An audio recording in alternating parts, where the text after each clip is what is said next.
Welcome to your own channel Desi Khabrein. Serial ये रिश्ता क्या कहलाता है में आने वाला है एक बहुत ही अमेजिंग ट्विस्ट। जी हाँ दोस्तों, अब जिस तरह अरमान अभीरा का एक पल के लिए भी साथ नहीं छोड़ता, उसके लिए स्टैंड लेने से बिल्कुल भी नहीं घबराता, अब उसी के चलते संजय को अभीरा से माफी मांगनी पड़ रही है। पूरी फैमिली के सामने अब संजय अभीरा से माफी मांगते हुए नजर आने वाला है। और ये कमाल किसी और की वजह से नहीं बल्कि अरमान की वजह से हुआ है। असल में इस बार अभीरा के लिए अरमान ने बहुत ही बड़ा कदम उठाया है। अपने परिवार के खिलाफ तक चला गया है वो अभीरा के लिए। संजय ने जैसे ही अभीरा की बेइज्जती की और कहा कि चली जाओ मेरे घर से वरना मैं तुम्हें धक्के मारकर बाहर निकाल दूंगा, तो यहाँ अब अरमान बिना देरी किए आ गया है अभीरा की साइड लेने, उसको फूफा सा के गुस्से से बचाने। उसने सीधे सीधे शब्दों में अब संजय से कह दिया है कि खबरदार मेरी वाइफ से इस तरह बात की तो। जैसा कि हम सबको पता है कि फूफा सा की ईगो कितनी नाजुक है। छोटी छोटी बातों पर वो नाराज हो जाते हैं और अब इस बात पर भी उनकी और अरमान की कहासुनी हो जाने वाली है। उन्होंने अरमान से कहा कि अब ये लड़की तुम्हारे लिए इतने इम्पोर्टेंट हो गई है कि तुम इसके लिए मुझसे लड़ाई करोगे, मुझसे बहस करोगे।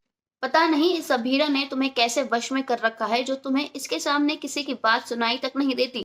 तुम इसके प्यार में इतने ज्यादा अंधे हो चुके हो कि अब तुम्हें सही और गलत कुछ समझ ही नहीं आता। तुम खुद तो वकील बन गए, अच्छे खासा अपना करियर सेट कर लिया, और तुम चाहते हो कि मेरा बेटा अपने करियर पर ध्यान न देकर ये म्यूजिक और डांस पर ध्यान दे ताकि उसका करियर बर्बाद हो जाए। आफ्टर ऑल तुम यही तो चाहते हो कि पूरे फर्म का काम तुम ही संभालो, वो तुम्हारे अंडर हो जाए। दोस्तों, अब इसी के चलते अरमान ने फूफा सा को कुछ कड़वी बातें कह दी हैं, जिससे उनकी ईगो इतनी ज्यादा हर्ट हो चुकी है कि वो घर छोड़कर जाने को तैयार हो चुके हैं। लेकिन जैसा कि हमें पता है कि दादी सा ऐसा बिल्कुल भी नहीं होने दे सकती। वो यहाँ अरमान को फोर्स करेंगी कि वो उनके पैरों में पड़कर उनसे माफी मांगे, जो अरमान ने खुशी खुशी किया भी। लेकिन अब इसके बाद अरमान फूफा सा के पीछे पड़ जाने वाला है कि वो अभीरा से माफी मांगे, क्योंकि उन्होंने उसकी इंसल्ट की है, उसके साथ बदतमीजी की है। यहाँ दादी सा ने अरमान से कहा है कि तुम कैसी बातें कर रहे हो, अब घर के बड़े घर के छोटों से माफी मांगेंगे? तुम्हें तो इस लड़की के आगे कुछ दिखाई ही नहीं देता है। लेकिन यहाँ अरमान अपनी बात से बिल्कुल भी टस से मस नहीं हुआ है, और उसने सीधे सीधे कह दिया है कि जिसने गलती की है उसे माफी मांगनी ही पड़ेगी।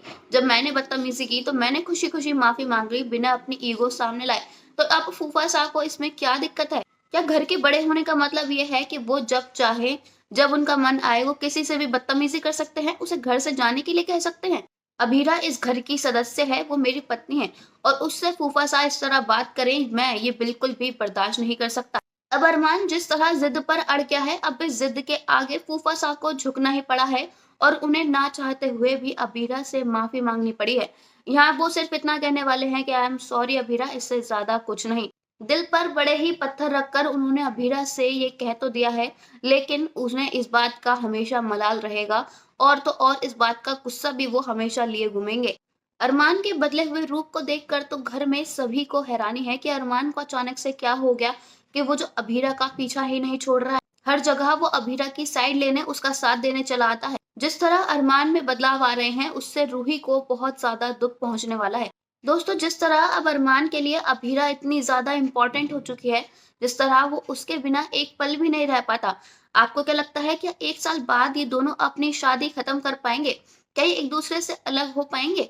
अपनी राय हमें कमेंट्स में जरूर बताइएगा। साथ ही साथ अगर नहीं किया है चैनल को सब्सक्राइब तो जरूर कर लें, ताकि सीरियल की सारी न्यू अपडेट्स आप तक पहुंचे सबसे पहले। धन्यवाद।